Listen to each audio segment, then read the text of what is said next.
Today, we are learning about parallel and perpendicular lines, okay? We've learned about how to graph, how to solve for coordinates, how to find the slope. Now, we're gonna solve, or in other words, label an equation to see if it's parallel or perpendicular, okay? So, there's a way to find out without even graphing the equation, okay?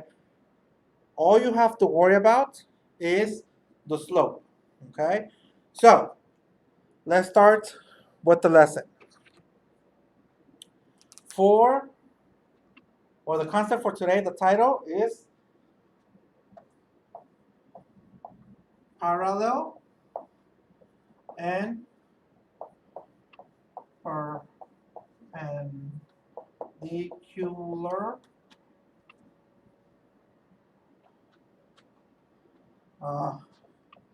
lines, okay? Parallel and perpendicular lines. So, like I said, parallel lines are two lines that run same direction, they never touch, okay? Usually you sometimes get two equations. For example, we might get y equals 2x plus 3. We might also get y equals 2x minus 4, okay? And we were told to graph them to find if they're perpendicular or parallel. We really don't have to really graph them. Today, we're only learning about how to identify them. So, notice that these lines or these two equations are parallel. The reason why they're parallel is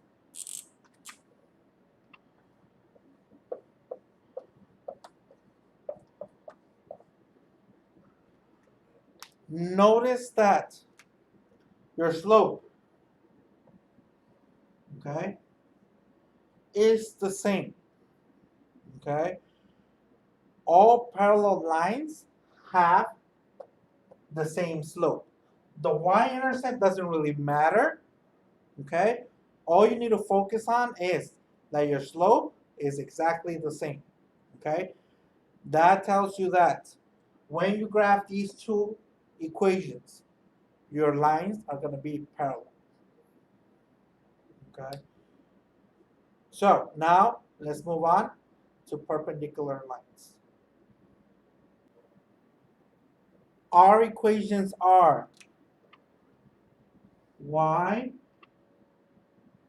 equals 3x minus 2 and y equals negative 1/3 x plus 4. Okay? The reason, or if we were to graph these two equations, they would be perpendicular to each other, okay? Meaning they were going to hit at exactly 90 degrees. So your graph is going to look something like this. At one point it hits one way, one the other. It makes that 90-degree angle. So we really don't, like I said, we don't have to graph them. All we're doing is identifying. The rule for perpendicular lines is that your slope has to be the opposite of each other.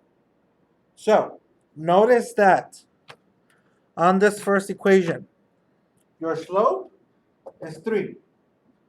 If you recall from a previous concept, in order to graph it, we have to make it into a fraction, okay?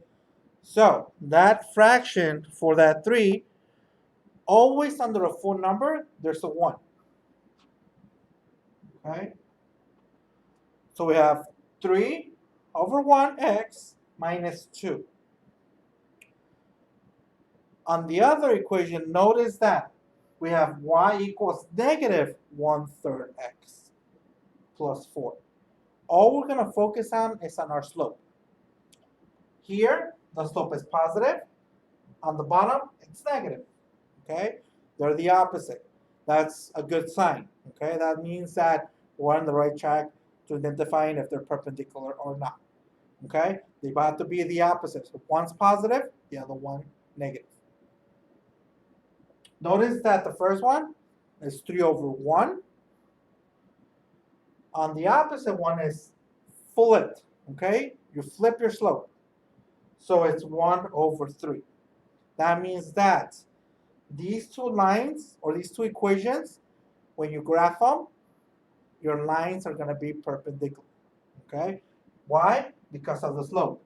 They're opposite slopes. They're the opposite of each other. Okay? So notice that we really didn't have to graph them to identify if they were perpendicular or parallel. All you have to really look at is the slope on your equation. Okay? So remember, when they're parallel, the slope is exactly the same.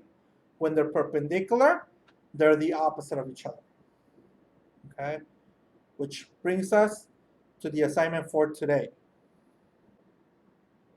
All right, the assignment for today is you're going to have 2 problems. You have to, for each problem, label it if it's parallel or perpendicular, okay? So, number 1, we have y equals 2x minus 6 and y equals x plus 3. Sorry about that. So for the second one, we have y equals negative 1 half x plus 3. So tell me if these two lines are parallel or perpendicular, okay? And your second example is y equals 6x plus 2 and y equals 6x minus 3. So these are your examples. Make sure you answer them as soon as you're watching the video and you submit your answers. And I'll be waiting to hear from you.